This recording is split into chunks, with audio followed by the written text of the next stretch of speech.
இசைமதி வலையொலியை பார்த்து கொண்டிருக்கிற அனைத்து உறவுகளுக்கும் வணக்கம். நான் உங்கள் இசைமதிவான். இன்னைக்கு நம்ம காணொலியில் எதை பற்றி பேச இருக்கோம் அப்படின்னு பார்த்தீங்கன்னா, நாம் தமிழர் கட்சியின் தலைமை ஒருங்கிணைப்பாளர் சீமான் அவர்கள் சங்கியாக மாறுகிறாரா, இன்னும் சொல்ல போனா அவரால் நடத்தப்படுகிற நாம் தமிழர் கட்சி பிஜேபியோட பிடி மாறுகிறதா, இதுதான் இப்போ இன்னைக்கு பேசு பொருளாமா இருக்கு. ஏன் இந்த குற்றச்சாட்டு, எதற்காக இந்த குற்றச்சாட்டு, இது உண்மையா பொய்யா அப்படிங்கிறத நம்ம இன்னைக்கு பார்க்கலாம். நாம் தமிழர் கட்சி தொடர்ச்சியாக கிட்டத்தட்ட 2010 தொடங்கப்பட்டு இயக்கமாக தொடங்கப்பட்டு 2024 வரைக்கும் ஒரு 15 ஆண்டுகளா இந்த களத்துல நிக்குது. அதிலும் தேர்தல் அரசியல 8 ஆண்டுகளா நாம் தமிழர் கட்சி பயணிச்சுட்டே இருக்கு. தேர்தலில் சந்தித்த அனைத்து தேர்தலிலும் நாம் தமிழர் கட்சி தனிச்சு எந்த கட்சியோட கூட்டணி வைக்காம நின்றுட்டு இருக்காங்க. இன்றைக்கு 2024 பாராளுமன்ற தேர்தலோட 8.22% வாக்குகளை பெற்று இந்திய தேர்தல் ஆணையத்தால நாம் தமிழர் கட்சி அங்கீகரிக்கப்பட்ட ஒரு மாநில கட்சியாக மாறி நிற்கிறது. இந்த நாம் தமிழர் கட்சி தேர்தலில் நின்ன காலத்திலிருந்து நாம் தமிழர் கட்சி மேல வைக்கப்படுற ஒரு குற்றச்சாட்டு என்ன அப்படின்னு பார்த்தா, அது வந்து பிஜேபியோட பி டீம் அப்படிங்கிற ஒரு குற்றச்சாட்டு. அப்பப்போ இந்த குற்றச்சாட்டு எழுகிறது, குற்றச்சாட்டு திரும்பி போகுது, குற்றச்சாட்டு எழுது, திரும்பி குற்றச்சாட்டு. இன்னும் சொல்ல போனா தேர்தல் காலங்களில் எல்லாம் இது மிகப்பெரிய அளவுல பறைசாற்றப்படுகிறது. எதற்காக நாம் தமிழர் கட்சியை பிஜேபியோட பி டீம் சொல்ல வர்றாங்க, இதை நம்ம கொஞ்சம் பின்னாடி பார்த்தா கூட இப்ப என்ன நடக்கு அப்படின்னு பார்த்தா, அண்ணன் சீமான் அவர்கள், நாம் தமிழர் கட்சியோட தலைமை ஒருங்கிணைப்பாளர் சீமான் அவர்கள் இப்ப கடைசி சில நாட்களா பாத்தீங்கன்னா, இன்றைக்கு திராவிட முன்னேற்ற கழகம் ஒரு போலி பிம்பமா கட்டமைச்சிருக்காரு. இந்த தமிழ்நாட்டு அரசியல் திராவிட அரசியல் அப்படிங்கிற ஒரு போலி பிம்பமா கட்டமைச்சு வைத்திருக்கிற, திராவிட அரசியலோட உருவமா காட்டப்படுகிற ஈரோடு ஈவே ராமசாமி அவர்களை பற்றி மிகப்பெரிய அளவுல அவரோட பொய்மை, அவர் என்ன அந்த பிம்பமே மிகப்பெரிய தவறான பிம்பம், அவர் பேசிய உண்மையெல்லாம் வெளியே பேசினா அந்த பிம்பம் உடைவிட்டு போய்விடுங்கிற அளவுக்கு ஒரு சில வார்த்தைகளை ஒரு சில இடங்களை எல்லாம் மேற்கோள் காட்டி பேசிக்கிட்டே வர்றாங்க. அது மிகப்பெரிய பேசு பொருளா மாற்றப்பட்டு, ஏன்னா தமிழ்நாட்டு அரசியல தமிழகத்துல இன்றைக்கு வரைக்கும் ஈவே ராமசாமி அவர்களை பற்றி மிகப்பெரிய கருத்து இருக்குது. அது அவர்களை பேர் சொல்லி அழைக்கிறத விட பெரியார் அப்படின்னு சொல்ற அளவுக்கு ஒரு கட்டமைப்பு உருவாக்கி வைத்திருக்கிறாங்க. பெரியார் தான் தமிழ்நாட்டோட இந்த அரசியலோட அடையாளம் அப்படிங்கிற அளவுக்கு வைத்திருக்கிறாங்க. அப்படி இருக்கிற போது எந்த தலைவர்களாலும் இதுவரைக்கும் எதிர்த்து பேசப்படாத, இல்ல இந்த மாயையை உடைக்கணும்னு நினைக்க முடியாத அளவுக்கு இருக்கக்கூடிய ஒரு பெரிய பிம்பத்தை இந்த வளர்ந்து வரக்கூடிய இயக்கமாக இருக்கக்கூடிய நாம் தமிழர் கட்சி, அந்த தலைமை ஒருங்கிணைப்பாளர் சீமான் போகிற போக்குல டப்புன்னு அடிச்சு உடைச்சிட்டு போற வேலையை பார்க்கறது ஒரு மிகப்பெரிய அதிர்ச்சியை இந்த அரசியல் களத்துல ஏற்படுத்திருக்கு அப்படின்னு சொல்லலாம். குறைந்த காலமா கொஞ்சம் அவங்களோட நாம் தமிழர் கட்சியை பற்றி தேர்தல் காலங்களில் பிஜேபியோட பி டீம் அப்படின்னு சொல்லிட்டு இருந்த இந்த திராவிட இயக்கங்கள், இன்னும் சொல்லப்போனா ஈவே ராமசாமி அவர்களை போற்றுகிற, அவருடைய பிம்பத்தை அந்த மாய தோற்றத்தை உருவாக்கி வைத்திருக்கிற அந்த நபர்கள் எல்லாம், அதோட கட்சிகளாக கத்திகா, அதோட துணை அமைப்புகள் எல்லாம், இன்னும் சொல்ல தமிழ் தேசியங்கிற பேர்லயே தமிழர்களின் தலைவர்களை ஒதுக்கிவிட்டு தமிழர் அல்லாதவர்கள் தலைமையேற்றுகிற ஒட்டுமொத்த அத்துணை அணிகளும் இன்றைக்கு நாம் தமிழரை நோக்கி அதன் விரல்களையும் வாய்களையும் நீட்டிக்கொண்டே இருக்கிறார்கள். அந்த சொற்கள் எல்லாம் இது பிஜேபியாக மாறிவிட்டது, நாம் தமிழர் கட்சி பிஜேபியோட பி டீமாக மாறிவிட்டது அப்படின்னு சொல்லிட்டு இருக்காங்க. இந்த நேரத்தில் இப்படி வலிஞ்சு சொல்ற அளவுக்கு என்னவாக நடக்குது அப்படின்னு பார்த்தா, நாம் தமிழர் கட்சியின் தலைமை ஒருங்கிணைப்பாளர் சீமான் அவர்கள் பெரியார், அதாவது ஈவே ராமசாமி அவர்களுக்கு எதிராக சொல்லப்படுகிற கருத்துகளுக்கு முதல் ஆதரவு குரலாக பிஜேபி பாரதிய ஜனதா கட்சியோட மாநில தலைவராக இருக்கக்கூடிய அண்ணாமலை அவர்கள் குரல் எழுப்புறாங்க. ஆனால் சீமான் அவர்கள் என்ன சொன்னாங்களோ அதுக்கான ஆதாரத்தை நான் காட்ட தயாராக இருக்கிறேன் அப்படின்னு சொல்றாங்க. அதற்கு சிறிது நேரத்தில் கொஞ்ச நேரத்தில் என்ன பண்றாங்க பார்த்தா, தேசிய தலைவராக இருக்கக்கூடிய, அதாவது பிஜேபியோட தேசிய தலைவராக இருக்கக்கூடிய எச் ராஜா எப்படிப்பட்ட ஆளுன்னு நமக்கு நல்லாவே தெரியும். அந்த எச் ராஜா என்ன சொல்றாரு, சீமானுக்கு இந்த விஷயத்துல நான் உறுதுணையா இருப்பேன், உதவியா இருப்பேன் அப்படின்னு சொல்லி ஒரு அறிக்கை விடுறாங்க. இப்ப சமீபமா பாத்தீங்கன்னா, கவர்னரா இருந்தவங்க, பாண்டிச்சேரி ஆந்திரா கவர்னரா இருந்தவங்க, ஏற்கனவே தமிழ்நாட்டு பிஜேபியோட மாநில தலைவரா இருந்தவங்க அம்மையார் தமிழிசை சவுந்தரராஜன் ஒரு வார்த்தை சொல்றாங்க. என்ன சொல்றாங்கன்னா, நாங்க என்ன நினைக்கிறோமோ அததான் சீமானும் பேசிக்கிட்டு இருக்காரு, எங்களுக்கு உதவியாதான் சீமான் இருக்காரு அப்படிங்கிற மாதிரியான தோட்டத்துல அவங்க ஒரு வார்த்தை விட்டுருக்காங்க. இப்படியான ஏற்கனவே திமுகவை சுற்றி இருக்கிற அந்த திக அமைப்புகள் எல்லாம் சீமான் அவர்களை நாம் தமிழர் கட்சி பிஜேபி பி டீம் சொல்லிட்டு இருக்க வேலையில, இந்த நேரத்தில் பிஜேபியோட முக்கிய தலைவர்களாம் சீமானுக்கு ஆதரவாக பேசுவது ஒரு தோற்றம் ஏன் ஏற்படுகிறது? இங்கதான் அரசியல் இருக்குது. இந்த இடத்துல நம்ம கவனிக்க வேண்டிய அவசியம் இருக்குது. படத்துல சொல்றாங்களே, ட்விஸ்ட் எங்கதான் இருக்குது, என்னடா அவன் ஆங்கிறா இவன் ஆவன் தாங்கிறா அப்படின்னா சம்பந்தமே ஒரு இன்னும் கூட சொல்ல போனா, டே பச்சை தட்டை, நீ எதுக்கு நீ என்னவா பாக்குறன்னு எனக்கு தெரியும், நான் என்னவா பாக்குறேன்னு உனக்கு தெரியும், நம்ம ரெண்டு பேரும் யாருன்னு ஊருக்கே தெரியும் சொல்லுவாங்களா, அது மாதிரி திமுக யாருன்னு பிஜேபிக்கு தெரியும், பிஜேபி யாருன்னு திமுக, இந்த ரெண்டு பேர் யாருன்னு தமிழ் தேசியம் பேசுறவங்களுக்கு நல்லாவே தெரியும். அப்ப ஏன் இந்த உருட்டு இப்ப திடீர்னு பிஜேபி திமுகவும் இந்த உருட்டுறாங்க அப்படின்னு பார்த்தா, ஏற்கனவே அதாவது இப்ப என்னன்னா, பிஜேபி ஒரு ஆபத்தான கட்சியை போலவும், பிஜேபியை திமுக உலகத்துல இல்லாத அளவுக்கு எதிர்ப்பது போலவும் அதை வரவிடக் கூடாது என்பதற்காக திமுகவுக்கு மக்கள் தொடர்ச்சியாக வாக்களித்து வர்றாங்க அப்படிங்கிற ஒரு பிம்பத்தை உருவாக்கி வச்சிருக்காங்க இல்லையா? இப்ப இந்த சொல்லக்கூடிய என்ன சொல்றது சிறுபான்மை அப்படின்னு இவங்க சொல்றாங்க இல்லையா? முஸ்லீம்களா இருக்கலாம், கிறிஸ்தவர்களா இருக்கலாம், அவங்களோட வாக்கெல்லாம் வாங்குறதுக்கு ஒரு ஆயுதமா பிஜேபி அவங்க திமுக ஒரு போர்வையை காட்டிட்டு இருக்கு இல்லையா? அந்த நேரத்துல இந்த வாக்குகளை எல்லாம் நாம் தமிழர் அறுவடை செய்யவோ இல்லை நாம் தமிழர் கட்சி தொடர்ச்சியாக தேர்தலை சந்திப்பதன் மூலமாக கொஞ்சம் கொஞ்சமா வாக்கு சதவீதத்தை உயர்த்திட்டு இன்னைக்கு மாநில அங்கீகாரம் பெற்ற கட்சியாக மாறி இருக்கிற நேரத்துல பிஜேபியோட பி டீம் அப்படின்னு வலிஞ்சு சொல்ல வேண்டிய அவசியத்துக்கு திமுக வந்து நிக்குது. இந்த நேரத்துல பிஜேபி தலைவர்களும் நாம் தமிழரை ஆதரிப்பது போல ஒரு தோற்றத்தை ஏற்படுத்துது. நமக்கு இப்ப இங்கதான் நான் சொன்ன மாதிரி ஒரு சந்தேக பார்வை நாம் ஏற்படுத்த வேண்டிய அவசியம் இருக்குது. ஏன்னா பிஜேபி திமுகவும் எதிரியா, பிஜேபி திமுக நேர் எதிர்கொள்கையை கொண்டவர்களா அப்படின்னா அப்படி ஒண்ணே கிடையாது. இன்றைக்கும் பிஜேபி அதிமுக கூட்டணிக்கு எதிர்பார்த்து கொண்டிருக்கிறது. அதே நேரத்துல திமுக கூட்டணியில் சேர்ந்தாலும் பிஜேபி எதிர்க்காது. எப்படி திமுக கூட்டணிக்கு பிஜேபி கூட்டணிக்கு வந்தாலும் இன்றைக்கு ஒருவரும் வேண்டாம் சொல்ற கட்சி கிடையாது பிஜேபி. அப்ப பிஜேபிக்கு திமுகவோட எந்த முரண்பாடும் கிடையாது. சரி, திமுகவுக்கு பிஜேபி ஏதாவது முரண்பாடு இருக்குதா அப்படின்னு பார்த்தா அதுவும் கிடையாது. ஏன்னா கருணாநிதி அவர்கள் உயிரோடு இருக்கிற போதே RSS திக போல ஒரு சமூக நல இயக்கம், சமூக இயக்கம் அப்படின்னு சொல்லிட்டு பிஜேபியோட கூட்டணி வைத்திருக்கிறாங்க. கூட்டணி வைத்து தேர்தலை சந்தித்து ஆட்சி கட்டில உட்கார வைத்திருக்கிறாங்க.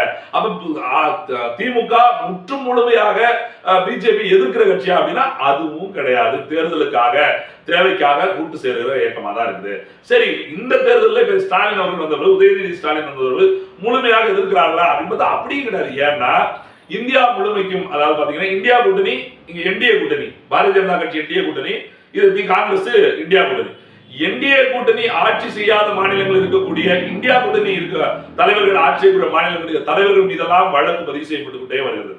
பாரதிய ஜனதா கட்சி என்ன பண்ணுது, நாங்க தோத்து போற இடங்கள்ல எங்க நம்ம எதிரிகள் முதலமைச்சரா இருக்காங்களோ அவங்க எல்லாம் வழக்கு போட்டு அவங்க அந்த ஆட்சியை கவிழ்க்கிற வேலையை பார்த்துக்கிட்டே இருக்காங்க. ஆனால் திமுக கூட்டணி, இந்த இந்தியா கூட்டணி திமுக ஆட்சி இருக்கிற தமிழ்நாட்டுல இன்றைக்கு வரைக்கும் முதலமைச்சர் மேலேயோ துணை முதலமைச்சர் மேலேயோ இருக்க அமைச்சர் மேலே மிக பெரிய அளவுல அவங்களால ஒரு தாக்கத்தை ஏற்படுத்தவே முடியல. ஏன் சொல்ல வரேன்னா, நீங்க கேட்கலாம் செந்தில் பாலாஜியை உள்ள போட்டிருந்தாங்களா அப்படின்னு. அமைச்சராக இருக்கக்கூடிய செந்தில் பாலாஜியை கைது பண்ண தெரிஞ்ச அமலாக்கத்துறைக்கு ஒன்றுமே இல்லாத அவருடைய தம்பி அசோக்குமார இந்த 1.5 ஆண்டு 2 ஆண்டு காலமாயும் இன்றைக்கு வரைக்கும் கைது செய்ய முடியல. ஒருவேளை அசோக்குமாரை கைது பண்ணியிருந்தா செந்தில் பாலாஜி அவர்கள் வாழ்நாள் முழுமைக்கும் சிறைக்குள்ளே தன்னை நுழைத்துக் கொள்ள வேண்டிய அவசியம் வந்திருக்கும். ஏன் அசோக்குமாரை கைது பண்ண முடியல? அவ்வளவு பெரிய ஆளா அசோக்குமார்? மத்திய அரசு மீறி அசோக்குமார் எல்லாம் தப்பிச்சு போக முடிஞ்சிருச்சா? நீ யோசனை, டாடா பிர்லா இருக்கா, அம்பானி ஓடுறாரு, அதுக்கு பிறகு அதானி ஓடுறாரு அப்படின்னு சொல்றோம் இல்லையா? அவங்க எல்லாம் போறாங்க, மத்திய அரசோட ஆதரவோட போறாங்க. ஆனா இவர் என்ன அசோக்குமார் அவ்வளவு பெரிய ஆளா? அசோக்குமார் எப்படி அவர் தவற விட முடிஞ்சது? அப்ப ஏதோ ஒரு கனெக்ஷன் திமுகவுக்கும் பிஜேபிக்கு இருக்க போய்தான். இன்னைக்கு பாருங்க, கவர்னர்கிட்ட போட்டி போடுறாங்களா, கவர்னர் வேணுமா வேண்டாமா சண்டை போடுறாங்களா? அதே கவர்னர் தான் வேண்டுகோளை கொண்டு போய் முதலமைச்சர் போய் வைப்பாங்க. அப்ப நீங்க நினைச்சு பாருங்க, கவர்னர் வேண்டான்னு சொல்கிற திராவிட முன்னேற்ற கழகம் கவர்னரை தேடி போக வேண்டிய அவசியம் என்ன இருக்குது? கவர்னரை அழைக்க வேண்டிய அவசியம் என்ன வருது? சரி, பாரதிய ஜனதா கட்சி எதிர்க்கிறோம் என்று சொல்லுகிற கோவக் மேடி என்று மோடி என்று சொல்லக்கூடிய திமுக வெல்கம் மோடின்னு மாற்ற வேண்டிய அவசியம் என்ன வருது? விளையாட்டில் ஒரு நிகழ்ச்சி வைப்பது கூட மோடியை அழைக்க வேண்டிய அவசியம் என்ன வருது? தமிழ்நாடு முழுக்க இருக்கிற அந்த விளையாட்டு விளம்பரங்களில் ஸ்டாலின் படம் இருக்கோ இல்லையோ மோடி படம் வைக்க வேண்டிய அவசியம் என்ன வருது? அப்ப இதெல்லாம் யோசிக்க வேண்டியிருக்கு. முதலமைச்சர் சந்திக்கிறாரு, துணை முதலமைச்சர் போய் மோடியை சந்திக்கிறாரு, மற்றவர்கள் போய் இதுல பாரதிய ஜனதா கட்சியோட தலைவர்களை சந்திக்கிறாங்க. எதிர்கட்சி தானே, எப்படி இதெல்லாம் நிகழ்கிறது? இதை பற்றி எல்லாம் யாரும் பேசிடக்கூடாது. அப்படி யாரும் பேசாம இருக்கணும். அப்படி எதிர்த்து பேசுகிற ஒரு ஆள் இந்த மண்ணில் வர்றாரு அப்படின்னா அண்ணன் சீமான் மட்டும்தான். நாம் தமிழர் கட்சி இது மட்டும்தான். அதை நெஞ்சுக்கு நேரம் மூஞ்சிக்கு நேரம் சொல்லுவாங்க, முகத்துக்கு நெட்டு அடிச்சு உடச்சு கேள்வி கேட்க ஆரம்பிச்சிருக்காங்க. அப்ப அண்ணன் அவர்களும் என்ன நினைக்கிறாங்கன்னா, இதுவரைக்குமான அரசியல், தமிழ் தேசிய அரசியல என்னென்னலாம் இழந்து போயிட்டு இருந்தோம் அப்படின்னு யோசித்து பாக்குற போது இங்க பெரியார்ங்கிற பிம்பத்தை வைத்து மட்டும்தான் இந்த அரசியல். அப்ப அந்த பிம்பத்தை உடைச்சா மட்டும்தான் உண்மை தன்மை என்னன்னு பேசிதான் மட்டுமே இங்க ஒரு விமர்சனம். ஒரு தலைவரை பற்றி பேசக்கூடாதுன்னு சட்டம் இருக்குதா? அது சரியா தப்பான ஒரு ஒண்ணு வேணும்ல. ஆனா தெளிவா சொல்றாங்க, சீமான் அவர்கள் சொல்றாங்க. என்ன சொல்றாங்க? நான் பேசுறதுக்கு ஆதாரம் வேணுமா? பெரியார் அவர்கள், நீங்க சொல்லக்கூடிய ஈவே ராமசாமி அவர்கள் எழுதிய எழுத்துக்கள் எல்லாம் நாட்டுடைமையாக்குங்க, அரசுடைமையாக்குங்க.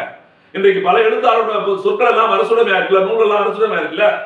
அவர் விடுதலை வரலாறு எல்லாத்தையும் அரசுடைமையாக்குங்க. அவர் சொன்னது உண்மையா பொய்யா தெரியுமே. ஏன் இந்த அரசாங்கம் பிம்பமா பெரிய பிம்ப திராவிட மாடல் தான் ஈவே ராமசாமின்னு சொல்லியிருக்காங்கல்ல, அவரோட நூலை ஏன் இன்னும் அரசுடைமையாக்கல? ஏன் திராவிட கழகத்துக்குள்ளே ஒளிச்சு வைக்கிறாங்க? ஏன் இந்த காட்டுற பக்கங்களா இப்படி கிடையாது மட்டும் ஏன் மொத்தமா வெளியே விடுங்க. புத்தகங்களை அரசியலமைப்பு வெளியே கொண்டு வரணும், கொண்டு படிச்சு பார்ப்போம், உட்காருவோம். தப்பு தப்பு அப்படி இல்லைன்னு மன்னிப்பு கேட்க சொல்லி எல்லாம் தயாரா தான் இருக்காங்களே. அப்படி இருந்தால் உண்மையிலேயே பெரியாரா தான் இருந்தாரா? அதுதான் இப்ப கேள்வி. ஏன்னா தலைவர்கள் கடைசி காலகட்டங்கள்ல ஒரு சில தலைவர் கூட பெரியார் மொழி கொள்கையில சிறியாரா தான் போயிட்டார் அப்படின்னு தெளிவா சொல்லியிருக்கிறாங்க.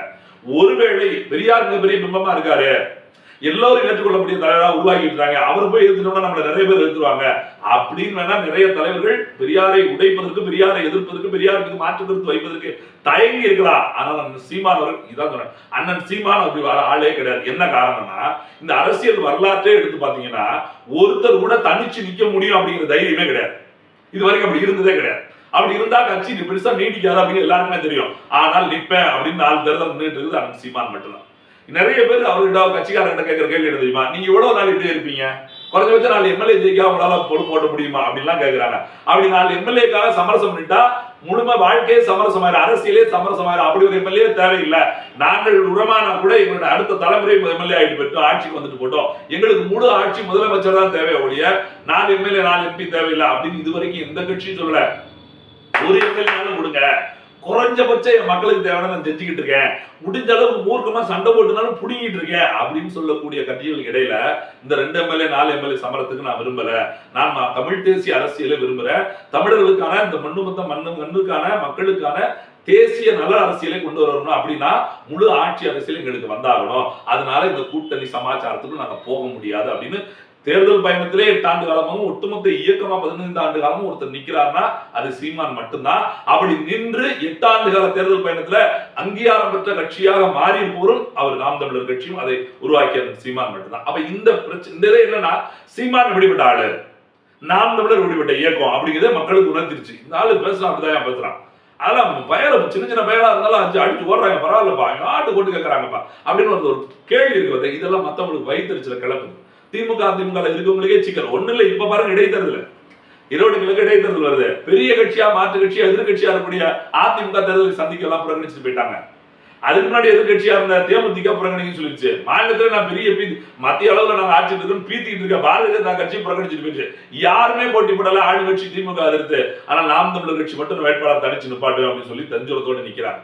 இந்த தேர்தல் காலமே திமுகவா நாம் தமிழரா, இந்த திமுகவா நாம் தமிழரா, இந்த அரசியலை இந்த திமுக வெறுக்கிறது. இங்கதான் சிக்கல். அவன் என்ன நினைக்கிறானா, எத்தனை வேணாலும் கட்சி தொடங்க, திமுக அதிமுக நீ எங்க பின்னாடி கூட்டணி, தேமுதிக வந்துச்சா கூட்டணியில கொண்டு போய் காலி பண்ணிட்டாங்களா, பாமக வந்துச்சா கூட்டணி கொண்டு போய் காலி பண்ணிட்டாங்களா, விடுதலை சிறுத்தை கூட்டணி போய் காலி பண்ணிட்டாங்களா, இன்னும் என்னென்ன கட்சி இருக்கு எல்லாம் முடிச்சு. ஆனா பாருங்க இப்ப நாம் தமிழர் கூட்டணிகளை போகவே மாட்டேன்னு சொன்ன கட்சி இன்னைக்கு 2 கட்சி தான் போட்டி போடுது நேருக்கு நேரம் ஒரு இடைத்தேர்தல்ல.